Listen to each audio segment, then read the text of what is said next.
Hello, Global Theater. My name is Jerry Fielka. Today's October 1, 2024. Want to thank Rob Grant and his amazing podcast. I'm probably wrong about everything. Please subscribe. Also want to thank Kat Santacilia for introducing us to today's guest, David Em. Where in the heck are you calling in from, David? I am in Boulder County, Colorado, northeast corner. How cool is that? The first question is, what is the best thing for a human being?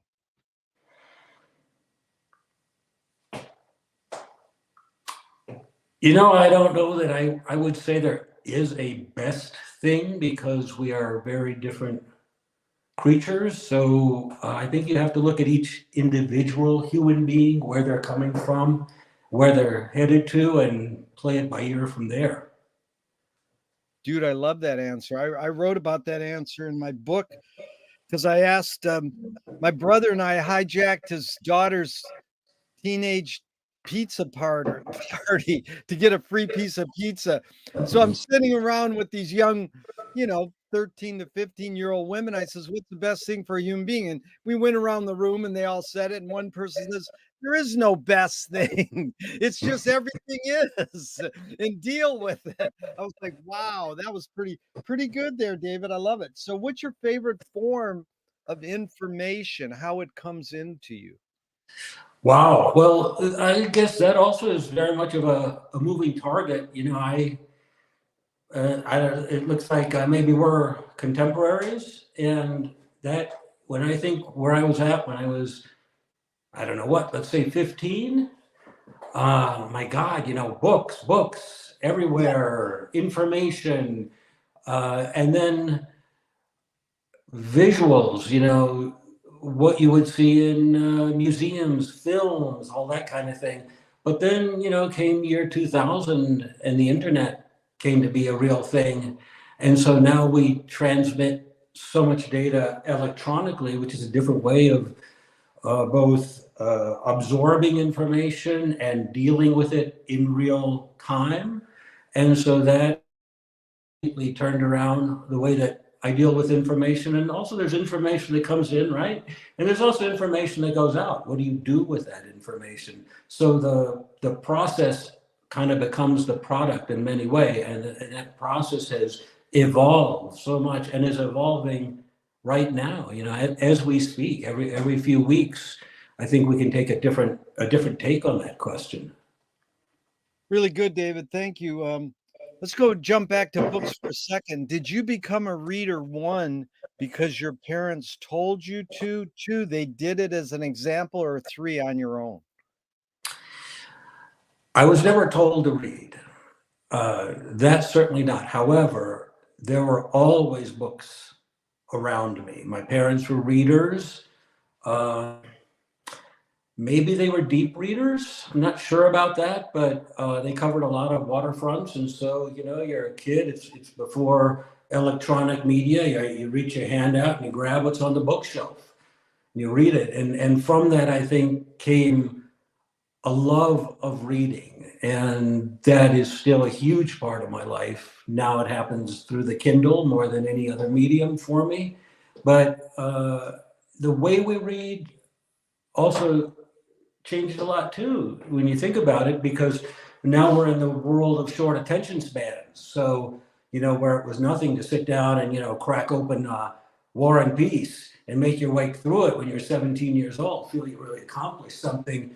I don't know, do 17-year-olds find it easy to read War and Peace today? I have no idea. It's a really great point. My friend's a pro in the music business, and I said, he told me the industry standard to listen to a new song, or someone says, hey, listen to this song, is 10 seconds. And I'm like, dude, I'm out of there in 2 seconds right now. I'm like, okay, but I know it's not fair and it's everything, blah, blah, blah. We lost our attention span, but maybe we've honed it too. McLuhan said the future of the book is the blurb.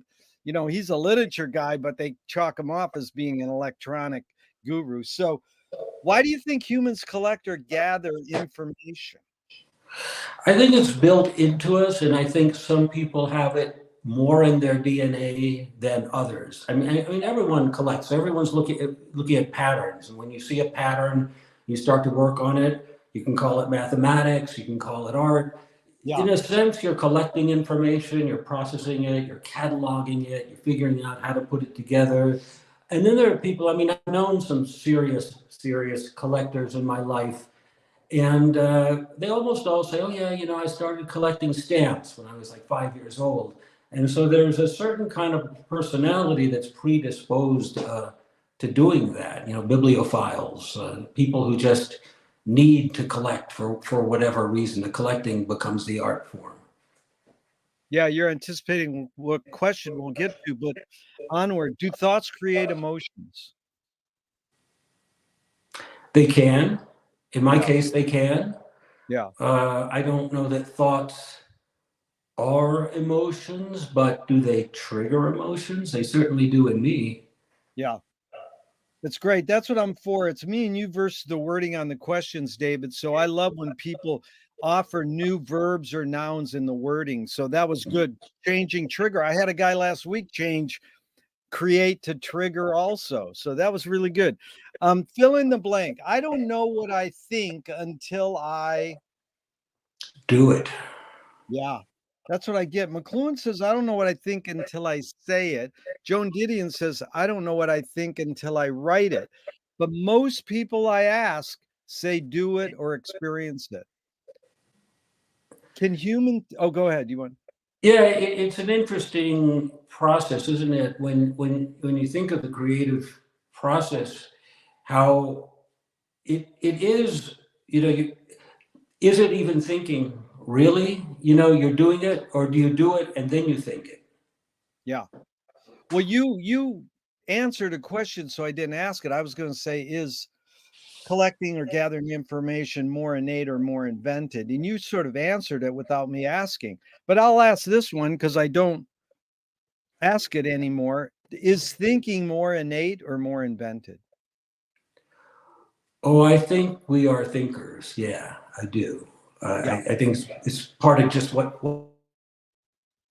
many other critters as well, right? I mean, we're not the only ones who think. We're the only ones who kind of think at the level of abstraction that we do. But if you come close to any number of different kinds of animals across the spectrum, you can see them sussing things out, figuring out how they're going to get from point A to point B to accomplish whatever their end is. can humans think without language? Um, that's an interesting question. I've thought about that in the sense that, I mean, we all have this internal dialogue in our heads. You and I are speaking right now, so it's not exactly in our heads. We're exchanging it in real time. But then when you're by yourself, that interior dialogue is very dominant. And I've often tried consciously, you might say, to get past that level of consciousness. And when you do creative work, I think you do exactly that. But we don't live in a creative universe 24/7. And so when you're not in that place, those neurons are firing in a certain way that seems to be just the way we're built. Yeah. 24/7 was great because McLuhan said, "The Balinese have no word for art. They do everything as well as they can." So Yeah, that's Bali's an interesting place when it comes to that kind of thinking. I spent some time in Bali at one time, and by the way, to my knowledge, there are no Native American or Mesoamerican cultures that have a word for art either. So there's something other going on than what the yeah, notion of art is a very contemporary notion, as I understand the history. I mean, you really have to get almost to like the Renaissance before people are talking about yeah, art. yeah. And I'll tell you a quick anecdote. I was in Bali, and a friend was taking me around to some of the temples there. We went to the principal rice temple in the region. And of course, if you're familiar with Balinese art, you know how crazy and wonderful it is. And there was a sculpture that had been made to the rice god that was like the center of attention, and it was incredibly crude. And I said, "Gee, why why do you make these every year for the season? How come this is so crude? And he said, well, the way we look at it is that we choose the person who has the right spiritual connection with what needs to get done. And that's the point. They may be really skilled technically, or they may not. That's irrelevant. The point is to get the connection to happen. And that was a very profound bit of understanding for me, because I think that's really what it's all about, making it happen on the higher level. The rest of it is, technique. Anyone can learn technique. So well put, because it's like Jean Dubuffet inventing outsider art. You're like, oh, whoa, these people are nuts and they're in prison. They can make good art. Let's cash in, cha-ching. But I'm for, David, just to make it clear, I'm for anecdotes, stories, and tangents. You don't have to answer the question. I'm for prompts or just to get you to talk. So that was good. That I welcome that, any sort of story talk. And so, Chomsky says a language is not just words, it's a culture, a tradition, a unification of community, a whole history that creates what a community is. What do you do when language doesn't work? When language breaks down, what do you do?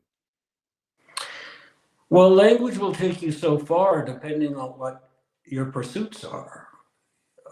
Language is a platform to get to a lot of places. Isn't literature wonderful? Isn't poetry wonderful? But by the same token, language is a barrier. And so when you look at, if you're familiar with certain forms of academic writing or certain forms of art writing, and you just go, man, these people are so lost in this labyrinth of words that they're incapable of experiencing what it is that the words are about. So I think that's a double-edged sword. Yeah.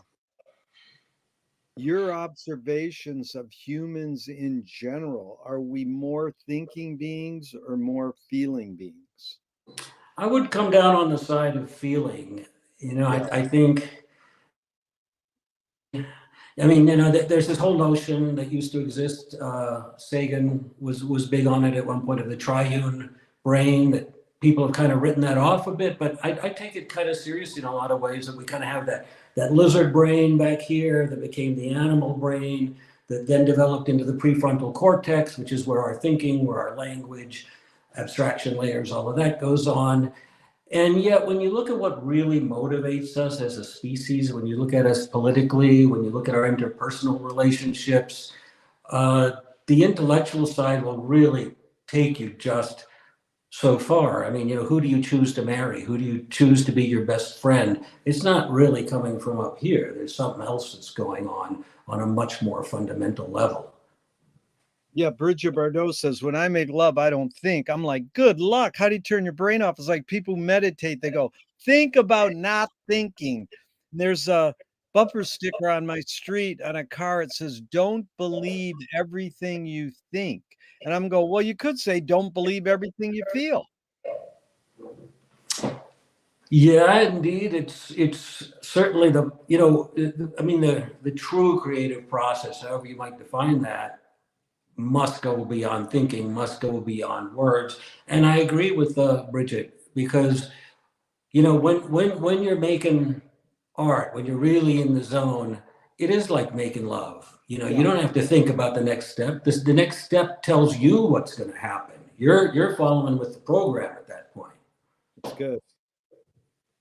Two questions from Alan Turing in the 50s. One, is thinking a function of the soul? Well, first you'd have to agree there is such a thing as a soul. Turing has his Turing test, which seems to be completely blown out of the water at this point. AI has passed the Turing test a long time ago. Does that mean that silicon has a soul? Probably not. And what we define as the soul is perhaps just the best way we can put together the information with our feeble little brains, and we come up with something that we call the soul. But is that actually something that exists? I kind of doubt it. The second Turing question is, can machines think? Well, look at the world we find ourselves in now.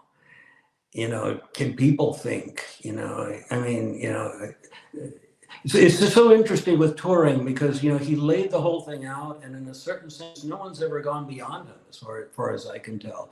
So, can machines do the functions that we used to define as thinking? That goal was passed some time ago. I mean, nobody can beat a machine at chess. Nobody can beat a machine at Go. Nobody can beat a machine at a hell of a lot of things. Does that mean that they're thinking? Well, on some levels they are. They're levels of thought too. Whether it's animals or whether it's children or even full-grown, highly educated people who are making decisions may or may not really be thinking in a way that we would call rational, just because they can justify it rationally. But I'm seeing more and more machines figuring things out that borders on what we used to call creativity.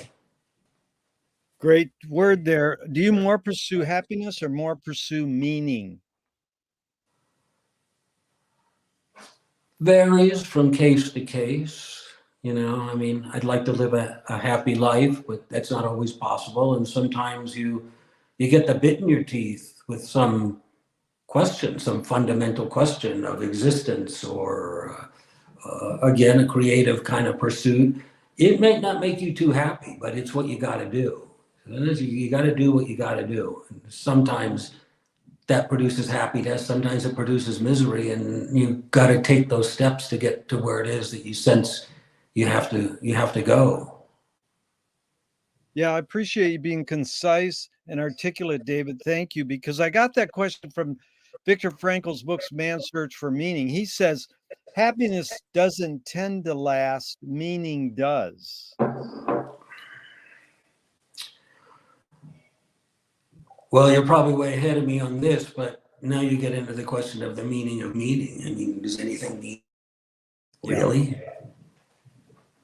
We do the things that we do, whether because nature programmed us or we programmed ourselves, or however that works out.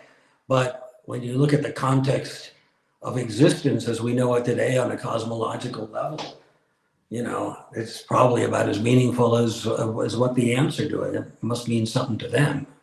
Yeah. Do you more no, I already said, does the brain more detect consciousness or create it? Like, is consciousness there bubbling away and we're more so detecting it or more so creating it? I think, as near as I can tell, and it is a question I've thought about, it happens at the intersection point. Yeah. What's faster, speed of light or speed of thought?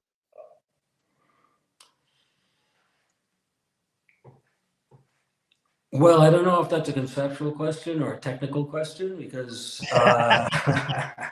Well, that's good because you got to realize you put the questions in the context you want. So I say you can do it metaphorically or literally, And then we discussed yesterday an amazing phenomenon. What's the difference between metaphor and literal? There is no difference because literal is a metaphor. All language is metaphor. Yeah. I guess when you talk about the speed of light, though, the speed of light being a limiting factor, and since our brains operate through electricity, they are by definition limited to the speed of light. On the other hand, what's going on when you get those aha moments, those flashes of inspiration that come out of nowhere? They come out of somewhere, but that probably transcends physics as we know it. Yeah. Audre Lorde, the poet, said you can't dismantle the master's house using the master's tools. Yvonne Rainer responded and said, you can if you expose the tools. What new tool do you suggest? What new tools? What's the second part of your question? Do you suggest? What new tool do you gravitate towards or suggest? Well, I love tools of all kinds. I mean, I've always been a DIY kind of guy since I was a kid. And we live in an era of tools that are evolving faster than dreams. So on a certain level, I'm kind of in seventh heaven, digging what's going on the tool front. But uh, there's tools and there's tools. There's mental tools, there's creative tools, and I guess what really is I think you're talking about the evolution of tools and how we interact and relate to them, whether it's an automobile or a computer or whatever. And in a sense, I tend to think of these things as gifts, gifts from the future that are like been put in front of us, and what are we going to do with them? I mean, imagine a cave person 35,000 years ago, and you handed them a sumi brush. I mean, it would be mind blowing. They wouldn't know what to do with it, but after a while, they'd figure out what to do with it. And I think that's the position we're in. What new toy do you suggest? Man, I think almost everything is a toy. I like that. Well, you dig this? The difference, someone said, artwork as opposed to in music you play. So Walter Pater said, all art aspires to the condition of music. And, it's like painting, architecture, poetry, everything. Everyone wishes that it could be as cool as music. But isn't it funny that we put the verb work to art? Because art is sort of like playing also, if you have the right attitude. Well, all of these things are playing. And I mean, I've always thought that music's kind of the ultimate art form in the sense that it is so abstract, it's so wonderful, it's so precise, it's so out there. And how do all these other forms fit in context of that? I always thought of the artwork term as being, in our generation, kind of a notion of a statement of insecurity on a certain level. Because I remember when I had my studio in San Francisco when I was a kid in my 20s, and that was kind of artworks was kind of a statement that people would make. And I always thought, like, why so hard, because it speaks for itself, right? And it is play, and it is wonderful, and it is serious, and it is hard work, but it's also joy. It's all of those things. But there seemed to be this need to kind of say, no, I'm serious, man. And that's a lot of because of a sociological context that artists are put in, that, the way you're depicted in the media is something that you feel you got to fight back against on some level. So I get that, but I never quite dug it. Well, it's like the Gestalt therapy kind of attitude, playground, But I've got to say, I was really impressed in your Wikipedia entry. It says, David is not associated with any gallery or institution. I was like, dude, I mean, that is a great piece of art right there. Whoever wrote that. So, what do you worry about when you go to bed at night? What do I do? What do you worry about when you go to bed? There's no dearth of things to worry about. I worry about our planet. I worry about our kids. I fortunately don't have to worry about where my next meal is coming from. That's been part of my life and in my history. But mostly it's just like, this is just such a stunning gift that we live in this world. And there's so many forces that are so intense on fucking it up. And what can we do about that? Is there any way we can change that consciousness? Yeah. McLuhan learned from Ezra Pound, the poet, that artists are the antenna of the race. They're broadcasting and detecting the hidden psychic effects of our inventions. So we might learn how to cope with what we don't like about our inventions. So, David, I asked you the question Marshall probed his whole career. Why do we ignore the hidden psychic effects of our inventions, even though the artists are broadcasting them to us? I think that the law of unintended consequences is just really primal to the whole thing. We kind of go forward. I think the pioneers with a sense of purpose, but also a sense of higher purpose. And it just seems to always have this underbelly. It's Yeah, like, remember when television came in? I mean, that was going to educate us all. We were all going to be mathematicians, physicists, and know everything about history. It was so great. Who dreamed that it was all going to turn into, game shows and Jerry Springer, and that would wind up being the determinant? Same thing with the internet. Who would have dreamed that social media would turn into the curse that it's turned into? So we have our dreams. The dreams can turn into nightmares. I think McLuhan also had said something along those lines about the artist being the antenna. And yet, I mean, let's take that at face value. Let's say the artist is the antenna, but there's a lot of channels out there too. yeah. So there's a lot of different messages that can be received through that antenna mechanism. And you look at certain. I do believe it, actually. I mean, I think it's a little bit simplistic on one level, but it's also very profound on another. I'm thinking many years ago, I was in Spain, and I went to a little museum that had a painting by the artist Goya, who you might be familiar with. And so Goya, this is work maybe, I don't know when, maybe painted around 1815-ish, somewhere around there. And it's this beautiful impressionist painting that could have been painted by Monet. Never Yeah. saw anything like it. It's outside of his normal body of work. But he Yeah. got it. He got the whole thing of where things were going to be a half century down the line. How did that happen? What was going on in his brain that allowed that? And so Yeah. when you see that, you realize what a miracle it is, and how much work is just, hack work. Most people in any field are producing hack work, and every now and then someone tunes into that prophetic quality that creativity allows you to experience if you're lucky. Good words. And David, just to be clear, you said hack work as an HACK? Yes. Hack work, yeah.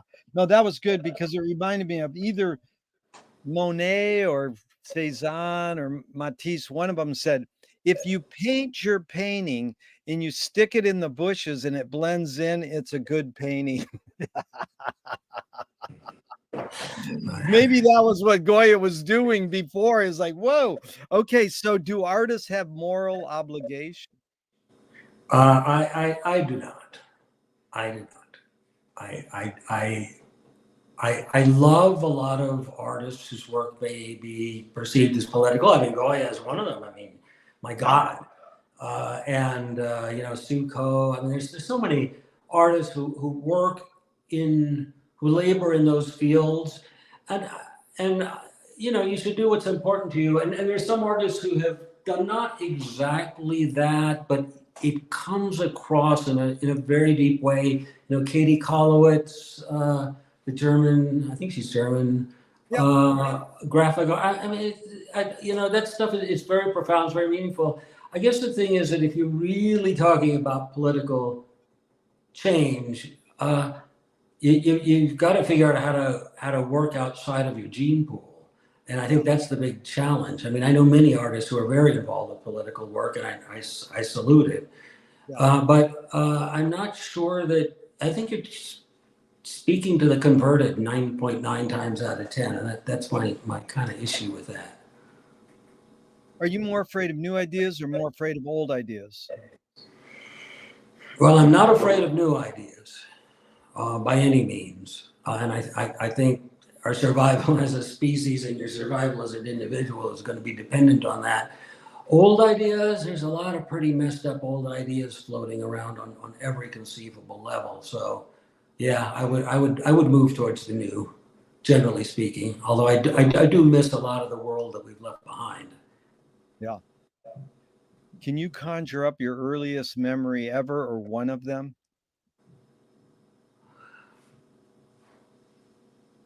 So, all right, I'm going about as far back as I can get. So I grew up in South America, and when I was maybe a year old, we were living in a jungle camp, an oil camp. My dad was an oil engineer in Colombia. And I have a distinct memory of crawling on the floor. I guess I couldn't walk yet. And there was must have been linoleum floor made out of big black and white squares.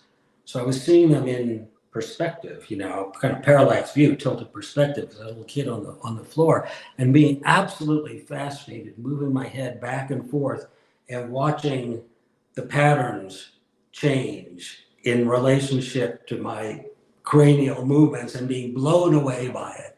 It's a very early, and you know what? I'm involved in an archiving project right now, and some very early photographs were turned up. And there's a photograph of my mother sitting at the table in that house.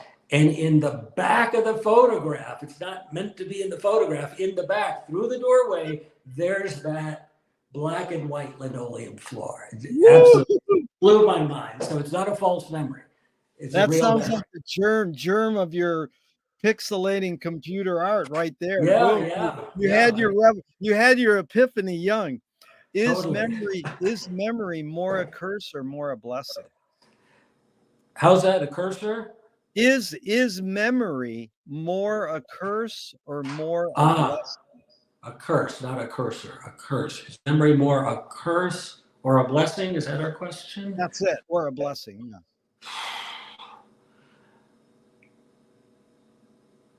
Yeah. As I understand it, most memories maybe didn't even happen. So that's something I think about a lot. I know that, there was some stuff that happened early in my career that are stories I've told over and over and over again. They're like my stories. And again, as a part of this archiving process, I came across, I had a journal. I used to keep a daily journal, not so much my thoughts as just my, like a date book, really, a kind of date book. And in that date book are these specific times that certain things happened. I called so-and-so, I had a meeting with so-and-so, and I come to find that a number of those memories that, I could swear by them, actually didn't happen that way. They did happen, but they didn't happen quite the way I remember them. So that got me thinking. My conclusion is that while the details, the specifics may be off, the through line is probably true. There you go. Like Joyce said, remember to forget. Tell me someone within your immediate family, then outside your immediate family, just briefly, who had an influence on you, impact on you, kind of like a role model. In what specifically was that impact? You mean in family, like blood family? Whatever you define as immediate family. It can be uncles, aunts, grandparents, parents, siblings, and then outside your family. Yeah. Well, inside the family, certainly both of my parents were highly influential on me. What did you mainly get from your mom, and what did you mainly get from your dad? So my mother had been a graphic designer. She was a pretty successful designer early in her life. She married my father, who was he was a chemical engineer. He became a petroleum engineer, and so they traveled the world, dragging me and my sister along with them. And so putting the two of them together, they made a choice early in life that they wanted to live a life of adventure. And I think that stimulated me to be jazzed by new things, to be open to different social structures, that kind of thing. So that was very much an influence. In terms of people who weren't in the immediate family, there have been so many, and some of them have been big things, and some of them have been little things. Yeah. I'll tell you one from childhood that's just coming back to me. We lived in Argentina at one point, in Buenos Aires, and they were building a new school. And there was a transition where we were moved into the new school, but it wasn't finished completely. The classrooms weren't ready. And so they parked my class in the library for the day. And There was no real teacher. So there was, I don't even know if she was a substitute or what, but they put us around these big library tables and they gave us all big sheets of paper and some crayons. And they said, draw whatever you want. Wow. And this had never happened before. You know, it was, everything was very structured as far as things like that went. And so that was I didn't know where to go with it. And I had a friend, he was a pretty good friend. He's also a DIY kind of guy. He loved to take things apart and put them back together again, way beyond me. And I just looked at my piece of paper and did not know where to go. I just literally drew a blank. His name was Mark. And I looked over at Mark, and Mark had not hesitated. He had a piece of black paper, and he picked up a yellow crayon and without any hesitation started drawing a beautiful Chinese pagoda with lanterns hanging off of each roof tier. And I remember just being like astonished by it. But what I really was astonished by was the absolute joy he was having doing this. He was having a blast. This was like a key to fun, and he was taking that key and turning on the ignition. And it made such an impression on me. I'll never forget it. And so I made a kind of a very a feeble copy of what he was doing, but he kind of got me on the track of going, you know what? A blank piece of paper is a mighty cool thing indeed. So that was an influence I remember. What a story, David. You said it so well. I visualized it. I could see it. Did your parents raise you a particular religion? So my family came, were secular Jews. They were brought up in the ghetto in Baltimore, very poor. And that was not part of my awareness growing up. However, cultural identity was strong. You know, I understood something about being, later I understood much better. But I was aware from a cultural perspective, when you talk about books and things like that, being in the home and that kind of thing, that was all part of the piece. I managed to grok that early on, but I fortunately was not exposed to a lot of strict religious upbringing. Do you pray? No, I don't. I do believe in karma. I do believe in paying things forward. I do believe the energy you bring to things is gonna affect existence. You might call that a form of prayer. Yeah. But I don't pray in the sense of trying to make things happen in this specific. Yeah. This lady a couple of weeks ago, I said, "Do you pray?" And she goes, "Yeah, for parking spaces." Yeah, I do try to zone in on those. David, if God does exist, what would you like God to say to you after you die? Well, it depends which God we're talking about. That is a good comeback. I've never had that comeback. There's a lot of them out there. Yeah, well, pick one. What's some comment you would like that God to say to you? Well, if it was the God of the Hebrews, it was, you know, if it was Yahweh, I might have something to say to him. That is a good comeback. Okay, do evil people exist, or does evil use people as a vehicle? I think some people are evil. Yeah, I didn't used to. I want to believe that, you know, every child is a good child and every dog is a great dog. But I've come to you know, what was that film years ago, The Demon Seed? It was kind of controversial. Yes. I think there actually is a demon seed. I think more people can be turned towards the evil turn of the screw, which is unfortunate as a species that we're that way.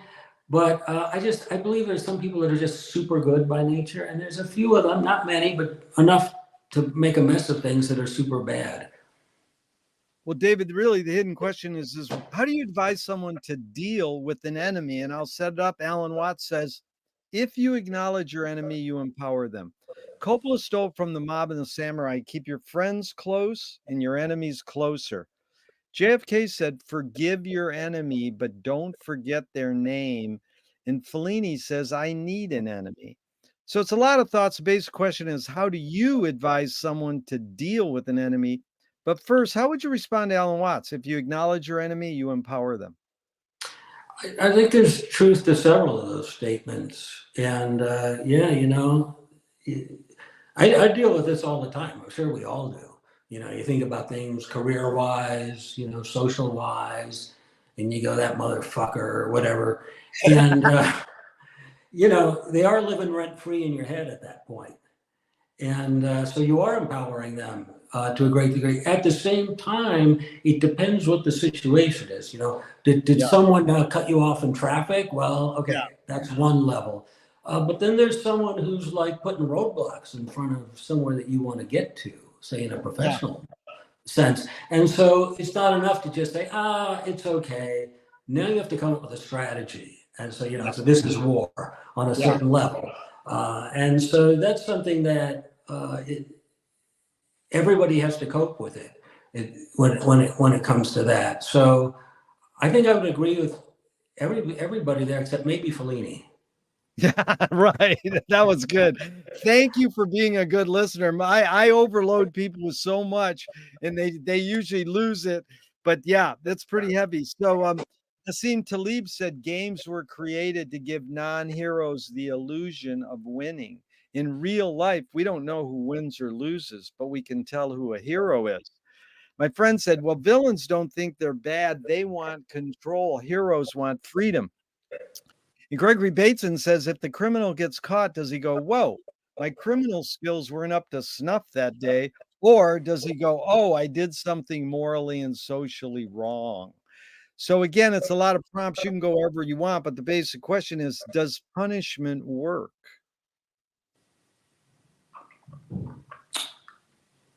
Depends who's doing the punishing.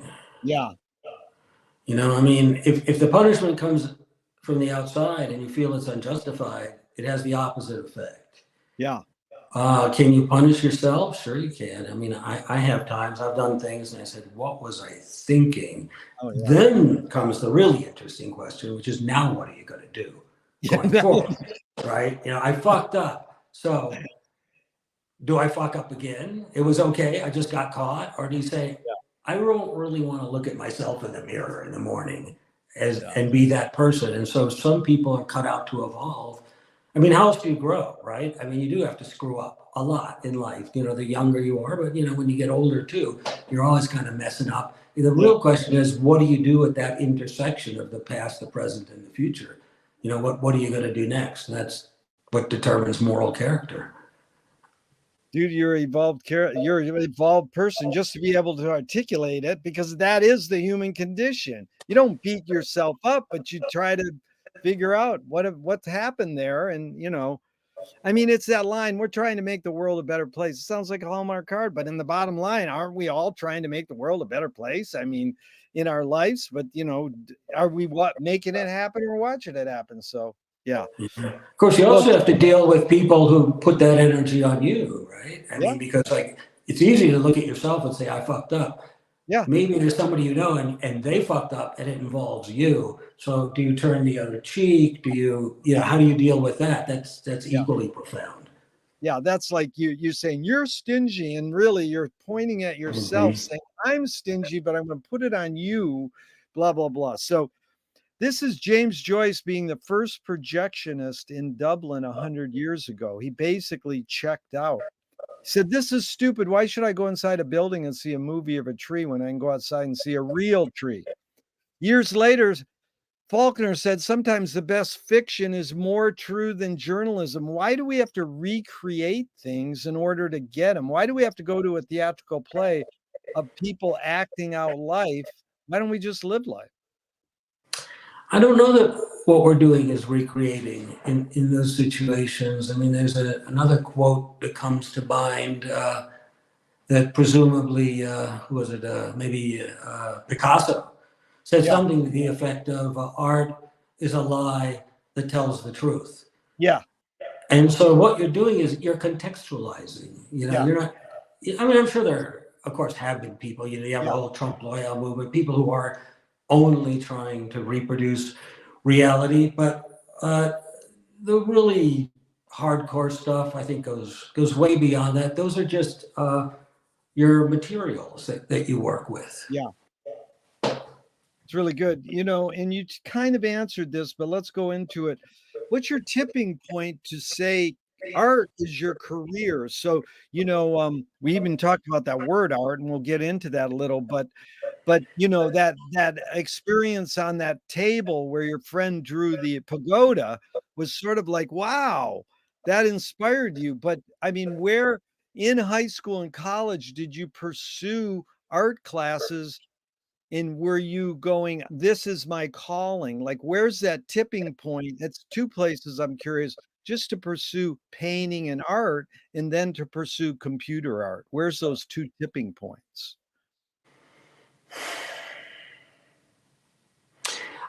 I think perhaps, especially when you're starting out, if you're serious about it, art is like a virus.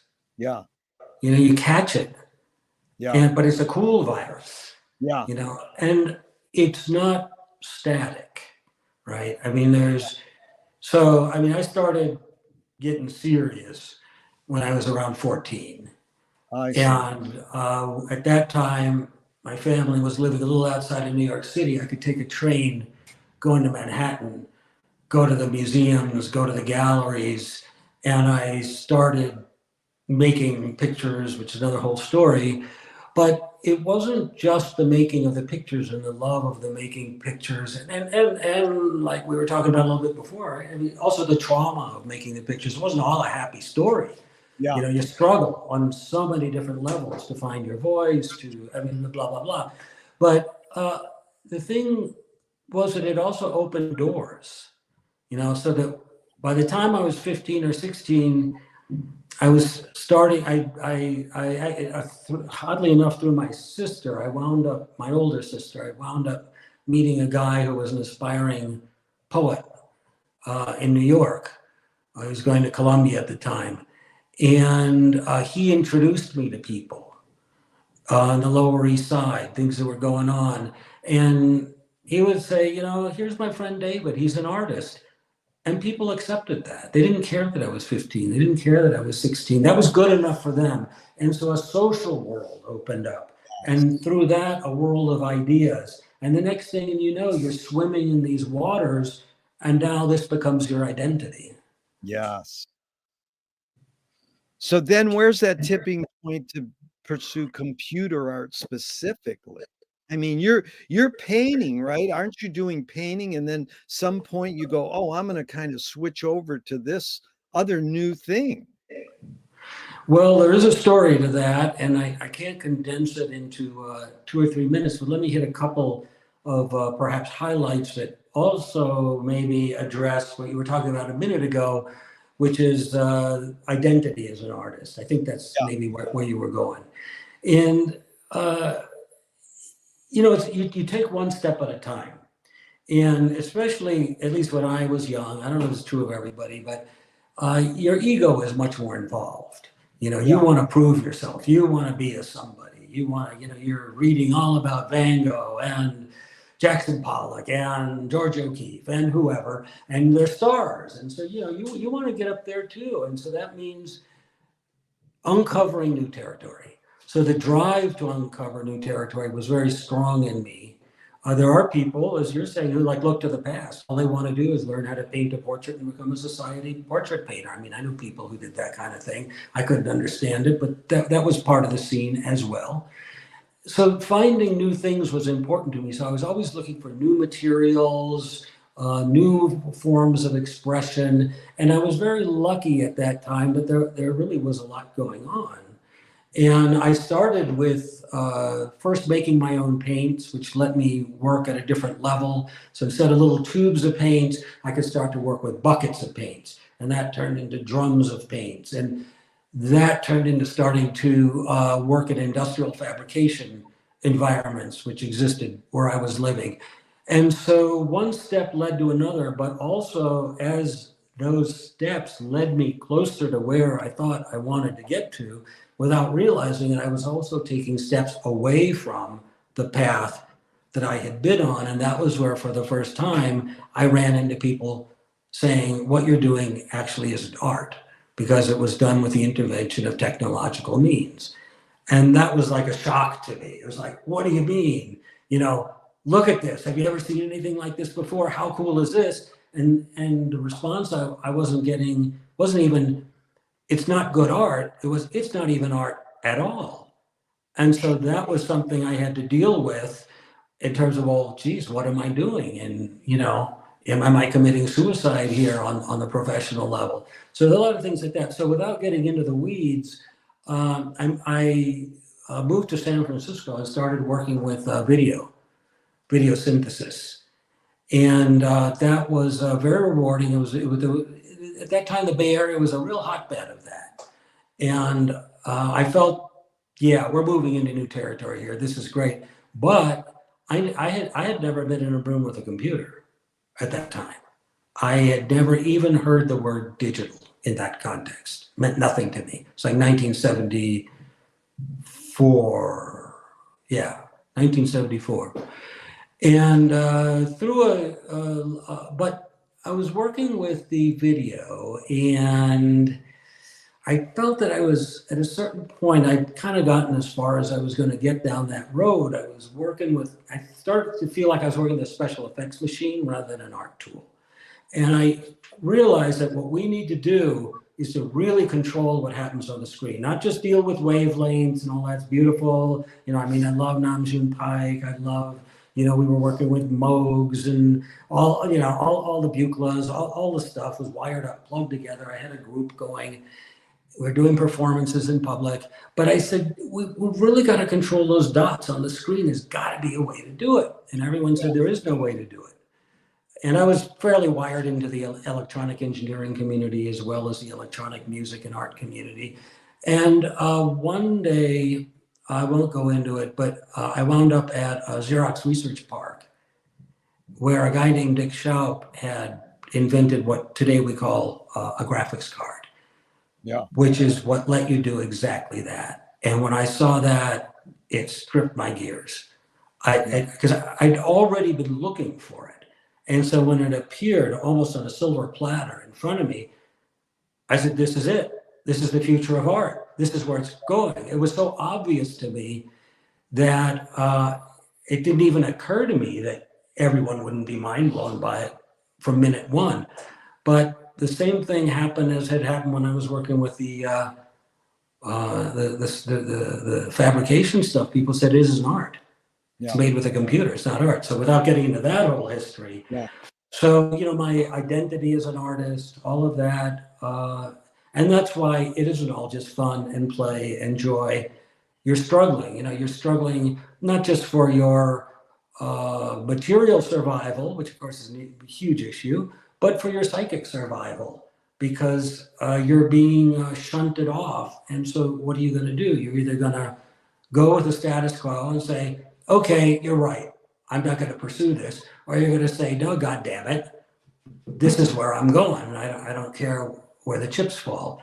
And so that's a choice I think every artist makes, every musician, every creative person.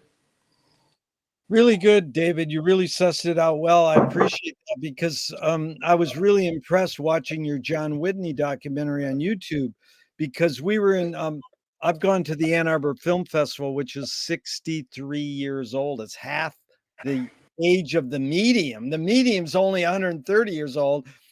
And you know, in the mid late 70s, we were seeing John Whitney there, like, whoa. And we were, you know, this is amazing phenomenon. And you know, that's sort of like analog in a way. It's not really digital, but there's a fine line, and we're going to get into that in experimental film. But I would like to ask you, a screenwriting teacher told me great art is when you can clearly see the intention of the maker. Stanley Kubrick says the opposite. Great art is when you can clearly not see the intention of the maker. What role does intention play in your creative process when you're making a piece of David art? Not a commissioned piece, just you making a piece of your art. What role does intention play? There's a lot of different intentions. I never set out to do anything exactly, not typically. I mean, I don't have an agenda. I don't have, a flag I'm planting. I mostly work and see what comes out the other end. But on the other hand, you start working in a certain direction and you work till it's 5 in the morning and you know where you're going to pick up the next day. So, that's maybe a form of intention. But then when all of that's blown out, you wait to recharge your batteries, get going on the next one. But I have to agree with Stanley on that one because you don't really know what you're going. And the truth is, a lot of times when you do think you know where you're going, you actually don't. Right. And I've got a few stories I could tell about that, but one that occurs to me. I mean, I can think of two or three things that would illustrate that in different ways. But I love photography, and I love. When I lived in LA, I loved photographing Los Angeles, and I was very interested in freeways. I've done a lot of freeway photography, and at one time, let's see, I'll try to condense this quickly. I'm very interested with freeway entrances and what goes on at freeway entrances. There are people who live on freeway entrances, all kinds of things going on. In one time, I found in a little corner of one of the pictures I had taken, so it wasn't a conscious shot, it was a discovery, I'm sure you've seen people who sell flowers and fruits and nuts and that kind of thing by the side of the road. And it was a guy who was handing some flowers up to a fellow who was in a Mack truck, who's reaching down to take them. And he's got this kind of Rolex watch on, and there's the beautiful truck. And so I took the photo and I loved it. I blew it up, I up-resed it, I fooled around with it, I made a print of it. And I had it in the studio. This is when I lived in Sierra Madre, you might know where that is. And my neighbor was he worked doing home loan mortgages and things like that. And he would stop by every Friday and say goodbye. Maybe we'd have a drink or something. And he looked at that picture and he said, "David, my God, that picture is my family story." And I said, "What do you mean?" And he deconstructed the picture for me. He said, "You see that bag there," which to me was just like a bag. He said, "That's a bag of a particular kind of nut." He said, "And those oranges," he says, "my family used to get those oranges. And that cap isn't just a cap, it's a Dodgers cap." And he deconstructed the entire picture for me. And it meant so much to him because that's how he came up. And he said, what that picture says to me? He says, it says, "Si se puede." He said, and he bought the picture. And that's the title of it now. And I never could have put that together in a million years. All I saw was this beautiful formal image of one hand reaching up and another hand reaching down. I was seeing it in just, your classic compositional terms. He saw a different story. So you don't always know what you're doing just because you're the one who made it. That's so beautiful because mid-career, McLuhan changed and updated his aphorism, "The medium is the message," to "the user is the content." Once you create your art, it's no longer yours. They can use it however they want. And look at how beautifully he used your art. He said, "That tells my story." And I love you saying he deconstructed it. You captured his life in a single image or, part of his life. Beautiful. And I welcome these other stories because we're going to go into that. Duchamp said there's no art without an audience. How much are you thinking of your audience, your buyer, your viewer, when you're making your art? You know, it's funny you mentioned Duchamp because I literally was just thinking about him a moment ago because he very much was into the art happens here. It Yeah. doesn't happen there. And Yeah. I totally, totally believe and subscribe to that notion. It's one of the great revelations I feel fortunate to have come to about how it all works. And I guess I would say two things about that. One is it's not just other people. You know, it can be you yourself as Yeah. well who Oh, come to yeah. understand what you did. You know, as I look back on things, there was a period of time I had a stint that I did for many years at the Jet Propulsion Lab in Caltech. And when that period ended, everything was cocked up. The funding wasn't there anymore. The machines weren't running properly. I was trying to do things with a software that was years ahead of what that software was ever going to be capable of. And all I remember is misery, really misery. And the pictures I made then, I just put away and didn't look at them for 30 years. And an old friend came by the studio one day and he said, you know, what were you working on there towards the end? And I said, well, I made these few pictures. You know, he said, gee, I'd like to see them. I pulled them out and he said, oh my God, these are great. And suddenly I looked at them through new eyes. And I had been looking at them through the experience of my emotions Yeah. rather than what they really were. And now they're some of my favorite pictures. I look at them fondly and with love, and that it's a miracle that these few things came out of that kind of horrendous experience of those times. So it can happen in your own head as well. And you had a second point. What was the other Well, thing you how were much asking? are you thinking of your Yes. Okay, so that one's easy, but not at all. yeah. Zero. And what I have found is that is a actually difficult space to inhabit in many ways, and it's a very difficult space to protect because the work we talked a little bit kind of in passing, you know, when you're starting out. Well, one of the challenges when you're starting out is figuring out who the hell you are, because you know I have a certain, I guess, facility. I can do certain things like draw and that kind of thing. And so when I was starting out, I got a lot of attention for that, but there was nothing original about it, nothing at all. And I didn't quite get that until I started seeing people that I got close to who were doing original work and going, my God, we used the word hack before. I realized I'm a hack. I'm a horrible hack.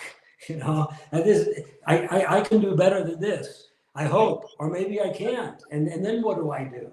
And so I spent probably a year and a half just trying to figure out what the hell I had to offer that was original in any way, because you know I knew a lot about art, and we talked about this in terms of language earlier, right? Yeah. You know, the more you know, the less you know, and so by knowing so much about Eastern and Western civilization and all that, they were actually like barriers standing in the way of getting in tune with what it was that I might be able to contribute in some small way, and so that took a long time. But I was fortunate that by getting into the digital medium, you know, at that time, nobody else was doing this. Yeah. And even more important, nobody else was interested in it. So I Yeah. had a couple of years when I was getting going when nobody, literally nobody knew what I was doing when I was at Jet Propulsion Lab. You know, my girlfriend knew I went into the lab every night, but she didn't know what I was doing. And the computer scientists and the IT guys and that, they would never talk about it. So I was like on my own, and I was able to find my way very quickly because it was a medium. There were no footsteps in the valley. There was no good examples. There was no bad examples. So again, you just put one foot in front of the other. Next time you realize, hey, I'm somewhere kind of cool. This is all right. So I was able to establish a body of work that went on and then had a public. You know, I achieved an audience through a strange series of events.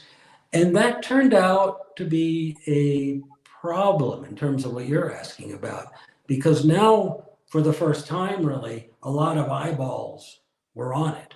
And so people had opinions, and people would say things like, wow, that's really good. Or, gee, what were you doing there? And I found that I was very susceptible to it.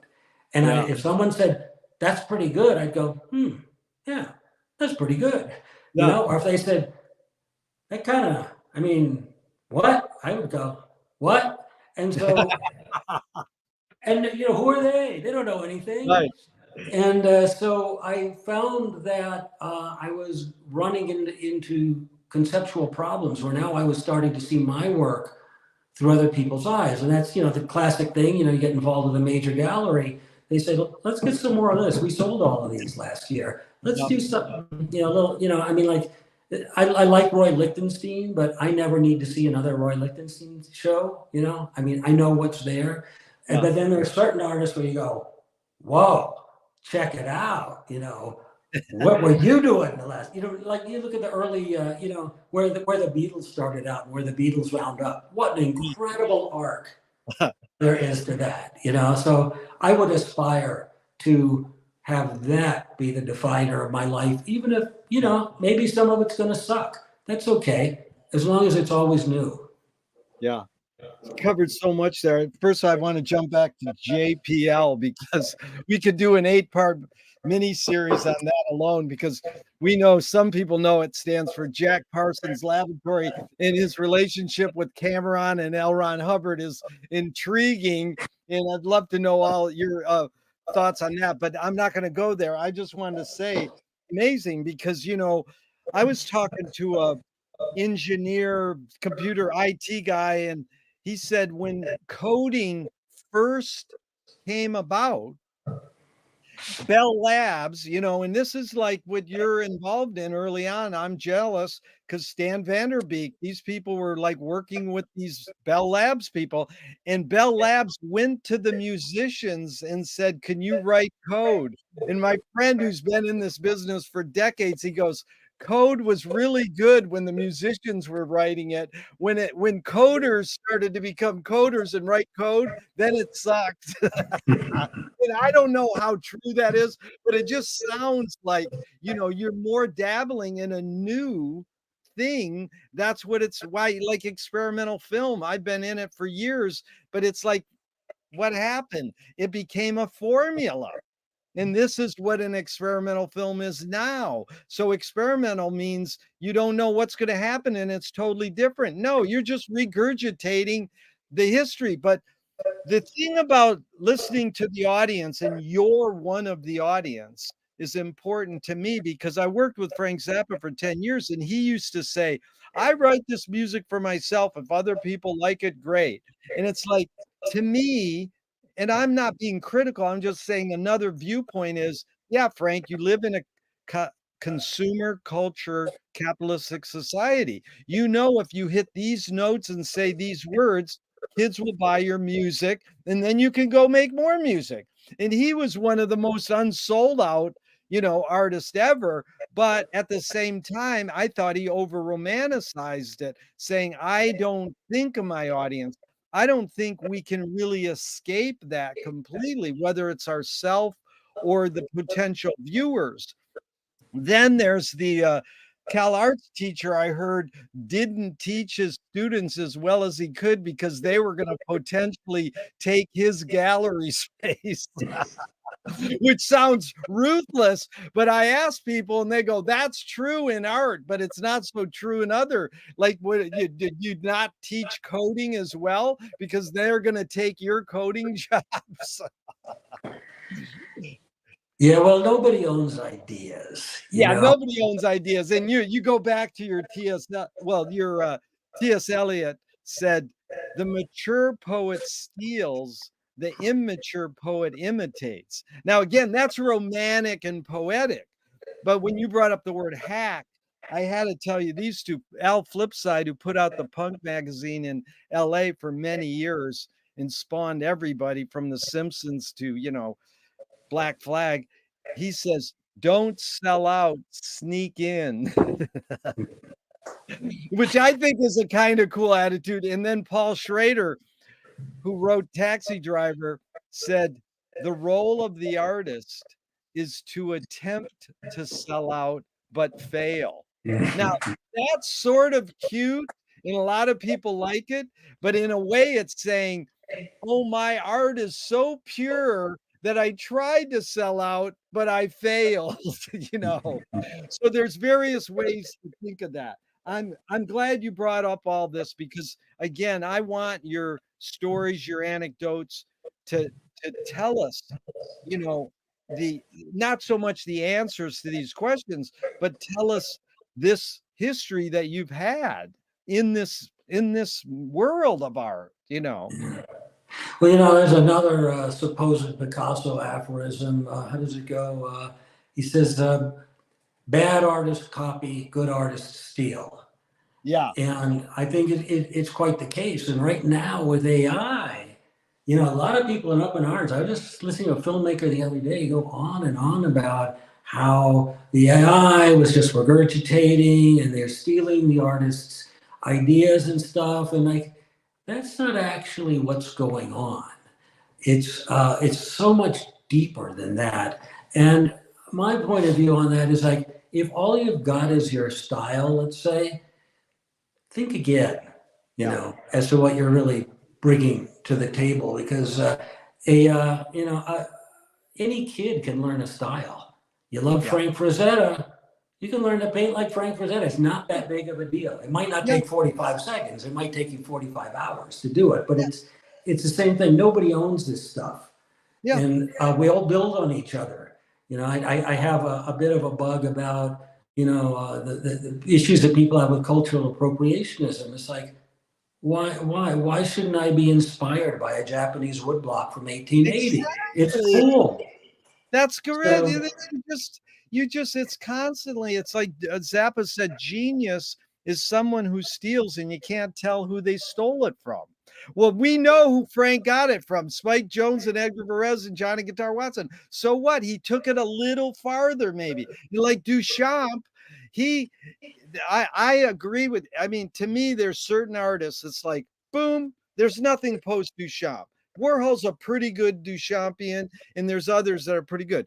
Jackson Pollock, you know, there's the John Cage. There's certain people that it's like, boom. And what we are striving is how can we go farther than these guys that just stopped it all, you know?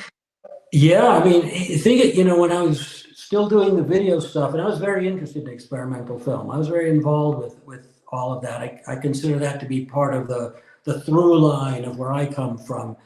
And I had a meeting with a director of a museum, which will go nameless, uh, who was into video, very much into promoting video.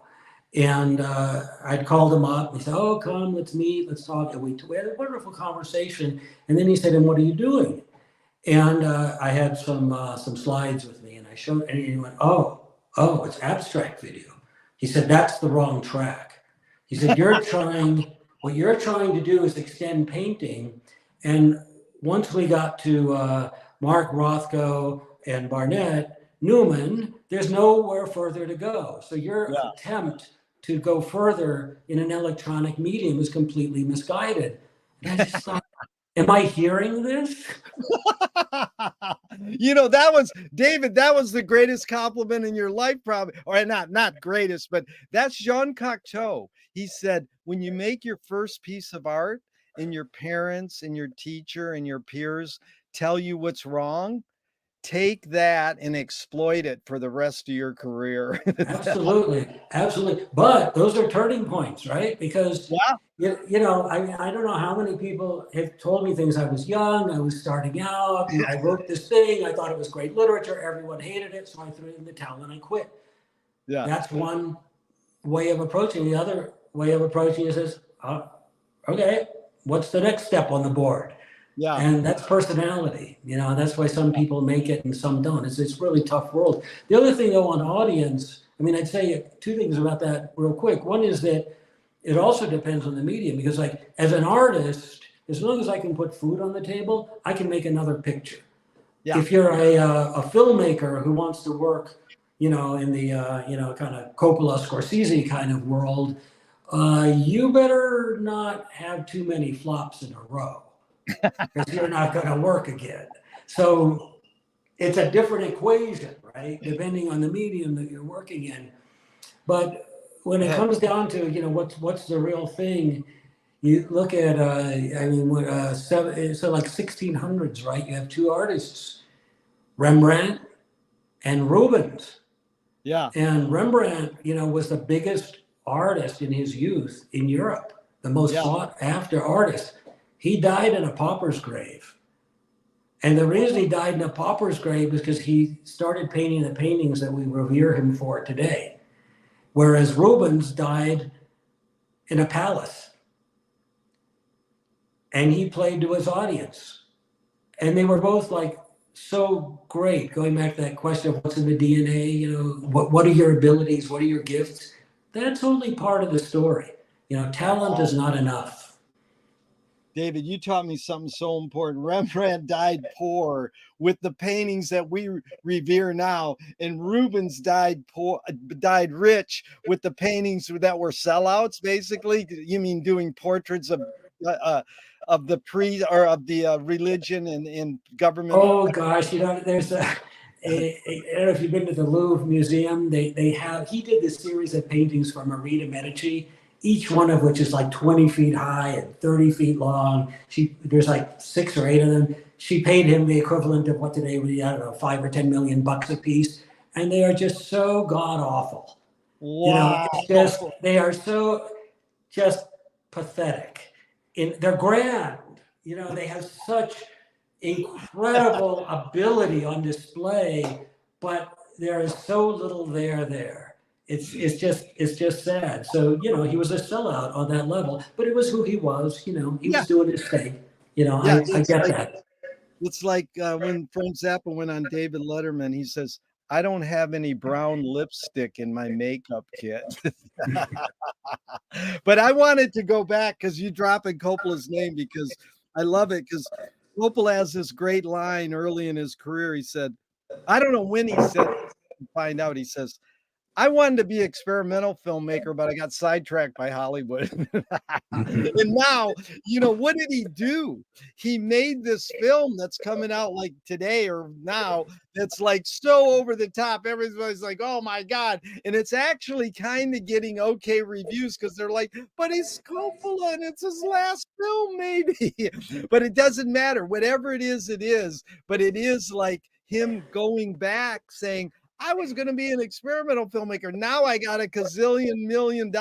I'm going to make an experimental film. And they're all like, dude, you can't make experimental films when you're in this genre of, like what you said, blockbuster, or, you got to, answer. But he didn't. He's got his own money, so he can lose his own Exactly. money. Yeah, no, I've seen the film. Yeah. How would you rate it? Or eh? I think he lost his thread, but I respect him for making it. Good. The other one, David, I wanted to mention was Derek Jarman. So he is an experimental filmmaker, an art filmmaker, whatever, European. And he made a film that's 90 minutes of blue. That's all it is. And it's a guy talking about AIDS. And I thought, having gone to experimental films for decades, I thought, well, this is going to be the ultimate experimental film. I'm going to sit there and stare at the blue screen for 90 minutes. So I had expectations, knowing he was trying to change the content of what is the form to a feature film. It's 90 minutes ish, and you sit there for 90 minutes, and all you're going to stare at is blue, but you're going to hear people talking. So it didn't accomplish what I thought it could potentially do, because I probably had too much baggage in my head of what cinema can actually do to us and how it can be different. You mentioned Nam June Paik just really quick. My favorite comment when he died was, someone went into his studio and they said it looked like a television repairman 5 months behind schedule. I can see that. Now that's like, well, that's why he's a great video artist. Yeah, experimental film is such interesting territory. I mean, I was so inspired by it, starting out, without getting into it. But I think it's interesting also in terms of some of the other things you've touched on that not only the form of the medium, but also what we as people can process as information. I mean, there's a reason that your linear film tends to last about 2 hours. It's about what we can handle. I mean, there's your Yeah, 3 hour film, your 90-minute film, but that's the ballpark. And what I yeah, found with experimental films is that, and you would think I would be like the ultimate audience member for stuff like that, and I probably am, but I can't watch 90 minutes or 2 hours of that kind of material. I find that when I was working in it, I tended to work in like 3 minute segments, yeah. which kind of worked, and I will watch 3 minutes. When it gets up to 6 minutes, it starts to test my ability to process the information, and it's kind of in a way maybe a good thing about this shortened attention span we were talking about, Yeah. because on the one level it's horrifying. I've heard that 10-second concept recently as well, and it may very well be true that people can't concentrate for a minute anymore, and yet to do a 20-second TikTok, it's kind of cool in a way. It's like a shot to Oh, the system. I like it. It's a it's way to amazing. I process mean, that kind of work that kind of well, works. when that stuff first came out, you can only use 140 digits. It's like, oh my God, it's like that's haiku poetry. No, it's not the end of the world because you're limiting. I mean, it's so cool that TikTok's taken over, but it doesn't mean we're going to eliminate the feature film. And I totally understand what you're saying about experimental film because you probably, James Benning, when he did, 60 minutes of driving across the US with the camera and at the drivers, and we just saw, yeah, we thought that was cool. And I mean, then he makes his whole living. I mean, it's all those slow cinema guys like Tarkovsky and Bellatar. They make 3 hours films where nothing happens. People are like, what's it? They can't take it. But some people go, oh my God. I mean, the ultimate is like Terry Malick. How did he sneak in? Tree of Life. That's like, what?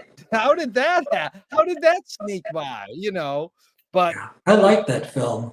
oh, it's great. And I mean, Yeah. it's that it's in the Hollywood popcorn movie world. I mean, same with Mhm. Stanley Kubrick, 2001. If you took the Stargate sequence out of 2001, an 8-minute abstract animation, and you entered it in the Ann Arbor Film Festival or you entered it in an animation festival, it could win. It's like, oh, it's pretty good, it's blah, blah, blah. But he put an experimental film in the context of a feature film and it helped tell the story. That to me was very amazing because Hitchcock did it by putting Salvador Dali's dream sequence in the middle of Spellbound. So it was sort of like an experimental film in the middle of a normal film. So, you can sneak them in, but to make, Koyaanisqatsi is what you were talking about in a way. How do you do that for 90 minutes? Yeah, because you get George Lucas and Coppola to produce it for you, get it in popcorn theaters. When we saw Koyaanisqatsi, we said, dude, we already saw this. Hillary Harris did this Canyon Cinema because uh, Godfrey went and watched every film at Canyon Cinema, saw Hillary Harris, and goes, "Oh, I can do this for a whole feature." I mean, we know that, and I mean, it was fun to see Koyaanisqatsi in the movie popcorn theater, but we were like, "Dude, it's already been done, but in shorter terms." So, you know, Yeah, the only artist I can think of who maybe pulled that off time and again was Luis Buñuel. oh God, you're talking the genius, yeah, Yeah, because I mean, you totally lose the thread of continuity there on the yeah. intellectual level, but it played in theaters, it had movie stars, it was Who wonderful knows? craftsmanship. Yeah, I've got a lot to talk about Buñuel in that regard, but I first wanted to ask you, David, I thank you for your time and energy. I usually do 90 minutes. That's what I asked for. I would love to do a part two, 3 to 6 months down the line so we can get into computer art. I mean, that's really what I want.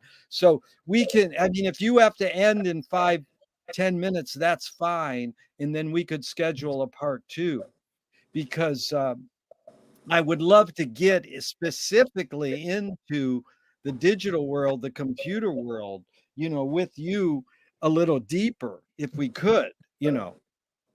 Well, sure. Let's do another, what, 5, 10 minutes, and then Yeah, we yeah, can we'll do schedule another 5 a we'll do follow up. another we'll do another 5 or 10 minutes because, this question is, McLuhan, based on your tools. He says, "Everything we invent extends some humanness, like knife and fork extends our teeth. The shutter in a camera extends our eyelid, and maybe even non-tangibles, say religion or philosophy, extends consciousness. What does the two tools that I would love you to talk about is the camera, because you were into photography. What does the camera, the still camera, extend? What humanness? And then what does the computer extend? What humanness does the computer extend?" They're in certain ways similar, and in certain ways very different. One way that I think that they are similar is they're a partnership. When Yeah. you work with a camera, you're working with an instrument, and there's that state where you and the instrument kind of know each other well enough that you work together to produce something that could not be done in any other way. And you look at the fear that people had about cameras, and certainly in the arts, when they first came in. And today we accept them as a matter of course, but that's pretty recent, really, where that happened. Photography was not really considered an art until so-called artists started actually using it. It was kind of a ghetto. Even the most famous artists, photographers, Ansel Adams, people like that, they weren't getting the kinds of prices or the kinds of respect until recent years. So there was that. And now we have a situation with the digital technology in the contemporary sense with AI, where a lot of these similar kinds of questions are coming up to the point of absurdity from my point of view, because one of the things that's come up with AI is the Copyright Office has determined that if you make a picture with AI, you cannot copyright it, which is an interesting concept. Because if you can accept that by snapping a shutter, you own that still frame that you just made, what's the difference between the two? So society has to figure out how to contextualize and coordinate points of view on all of this stuff. And so it's very much a moving target. Sometimes in the case of photography, 150 years had to go by. But what you talk about extensions of sensibilities, and you could learn how to do studio photography, things like that, sort of along the lines of some of the stuff we were talking about with hack work and art. I'm not going to say, I don't want to put a pejorative take on that, but it's stuff you can learn. You can take a class. You can study with a master portrait photographer, learn how to do that shit. You can learn how to do lighting, whatever. But then you take a photographer like Diane Arbus, and suddenly you realize, no, there's something else going on here. I don't know if I've seen every photograph she ever took, probably not, but I've seen a lot of them. And I've seen a lot of her contact sheets. And in every frame that I've ever seen lives Diane Arbus. I Whoa, don't know that's how. It's just so powerful. Her vision, just somehow she merged with that medium, and out came an extension of her sensibility, bar none. Unbelievable. So I think every medium has the ability to allow that to happen. It's more difficult in some than others, but if it can happen with photography, it can certainly happen with, the digital medium or anything else you can think of. yeah. That made me cry about you saying Diane Arbus, because when we first started looking at her, I was like blown away by that little kid with the grenade, holding the grenade, and I would have that in my house, like a little clipping, with the pictures hanging around in my house. but I would never have a Diane Arbus book in my house. It was like, that shit is, that's too heavy, and I love her. And I believe what you said was, if we ask Diane, what does the camera extend for you? You're almost saying the essence of who I am. Mm-hmm. Or there's something we can't even put into words, because the way you described it was so good, because she is one like that. But I thought it was interesting. You said, I got this from you, David, that what you're saying is the computer and the camera extend is partnership with the tool.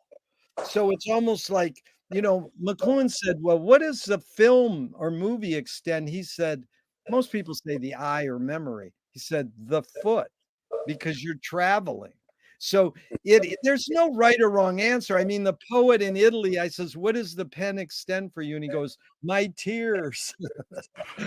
So I mean, it's an interesting thing that what are we? It's what you brought up earlier, this inner dialogue, the interior landscape, as McLuhan called it. How do you get that out? And T.S. Eliot said, poetry is outing your interior dialogue. Mm-hmm. And the medium, the tool, has its own interior dialogue. As well. That's almost like really the right word in a sense. It sounds counterintuitive, but it really is. It's like the camera wants to do certain things. The Yeah. brush wants to do certain things. Yeah. The digital medium wants to do certain things. Yeah. And so you have to become attuned to that. And then Yeah. between the two of you, you produce something. And so you're working together like that with a Yeah. medium. This is, who was it? One of these great female filmmakers. You probably know her, but she said, my friend made a documentary on the three great experimental filmmaker women. And she says, the camera is an extension of my elbow, like, not my body, but it's almost like, you're on a tripod that moves, and it's like such a part of your body, Yeah, what was that famous film going way back? Is it called I Am the Camera? You know Oh that my film? God, I've interviewed the camera operator. You mean the Russian film? Yeah. Oh That's yeah, going in that direction, we right? got a copy. I mean Americans got a copy because Coppola and Lucas wanted it so bad. The Russians who owned it in the Cuban, it's half Russian and half Cuban owned. They said, we'll give you a copy if we could have a copy of Star Wars. And they go, fucking A. Good deal. Get to see that. I mean, that's an amazing film. How they jump the camera holder, the tripod, onto a mattress, and you can't tell. It's such a smooth thing, and then it goes out the window and it goes under the water, and yeah. Right. And today you've got skateboarders with GoPros and Oh my all God, these wonderful directions. that's one of my problems is every film now, even if it's low budget, has what do you call those helicopter films? I can't even think of, like they're on Yeah, with drones, drone cams. drones. And it's like in the old days, if you had a crane shot, that means you had a budget. And if you're low budget filmmaker, you don't have crane shots. Now every kid in the world has drone shots, and it drives me nuts because that's my bias. That's like saying I like new ideas. But Yeah, Steven Spielberg, we were at an event and he was saying that when he was starting out, it was so important to him and whatever that first film was to get this crane shot. And yeah, he invested every last dime into getting that crane yeah. shot. And then in the cutting room, he realized that got to wind up with the floor. I don't need the shot. Wow. And that's funny because right down the street at Beyond Baroque, the Poetry Center is where Nicholas Ray shot Rebel Without a Cause, and he was a radical filmmaker in a lot of ways because he invented supposedly shooting from a helicopter. So there's, the car and They Live by Night is going down and there's a helicopter shooting. It's not so it's always growing. But I wanted to go back to photography for a second because I read the New Yorker article how Cindy Sherman, either her gallery owner or her herself came up with the idea. My photographs are so good, they should be as sold as much as paintings. So she raised the bar on selling photography as fine art and getting as much money. That was the point where it went up. And it was like, who determined that? Is she just making her art? And then her gallery owner said, dude, we can make a lot more money if we call this fine art. And did she go, okay, I mean, what do you do then? Like, Well, that's a whole other conversation, how the art world works. And it's very medieval by my standards. When you think of, talking about film, go all the way back to Chaplin, the distribution system was in place. As long as there were butts and seats, you're making movies. And, the recording industry, as long as you're selling that LP, yeah, CD, whatever it is, you're in business. The art world is, really a tight little group of people that figure out how that stuff works. The market. yeah, Mark, we don't really need to go into that. We got more important stuff to talk about, but it's like Damien Hirst. He just said he skipped the gallery and he went right to the auction house. He says, "Why have the middleman?" It's like, yikes. But I just want to end on that point about saying that word partnership, because I wrote an essay recently that asked the question, can art stop war? And people are like, no, that, yeah, high aspiration, but Maria Gimbutas, most people think that we're hardwired to be violent and warmongers, into war, to fight. And Maria Gimbutas right there, I mean, Kat, the woman who introduced us, she knows these anthropologists who know about Maria Gimbutas, and she studied right here at UCLA and tried to prove that there were cultures that didn't have warfare. And it's called matriarchy, or it's best to call it the matristic civilizations. And then they spawned Riane Eisler's book, The Chalice and the Blade, that says partnership is what we were hardwired to be. Cooperative. We're not hardwired to be fighters and violent. But we don't know which is true. But I love when people bring up that word partnership, especially because it's with other people, but it's also, as you suggested, it's a partnership with your tool. Yeah, I do believe that. And I used to kind of wind up and touch on getting back to sort of where we started with. You were asking about social art, social consciousness art, political art, that kind of thing. And I was saying I don't really believe Yeah, that it's that effective. But I yeah, will amend that to say that I don't believe there's anything more powerful than an image. I yeah, think an image can change a society, it can change a culture, it can yeah, change the direction of a culture. And when you think of, that classic photograph of the My Lai massacre, yeah, I think that changed the war in many ways. yeah. There are things that are going on now as well. I mean, you just look at this one image and you go, look at the Rodney King tape. Yeah. That was an impactful video. A lot of stuff happened as a result of that. It was just such a powerful, powerful image. And so the power is in the image. We're an image-based culture. It's amazing you said that, because the question was, do artists have moral obligation? And you said no. And I'm like, I'm fishing for people to say no, but most people go, yes, everyone has a moral obligation. But no, art to me is to fuck your shit up and make you think and go, well, I can do that, or, stimulate you. But that was beautiful, because the neuroscientists who come to our meetings say sight is the most dominant sense. And it is beautiful that you can realize that being in a medium that is image based, but we still spend time talking about it. So, David, I really appreciate your time and energy here. I look forward to part 2. Thank you so much. This has really been enlightening for me. Well, great, Jerry. This has been a lot of fun.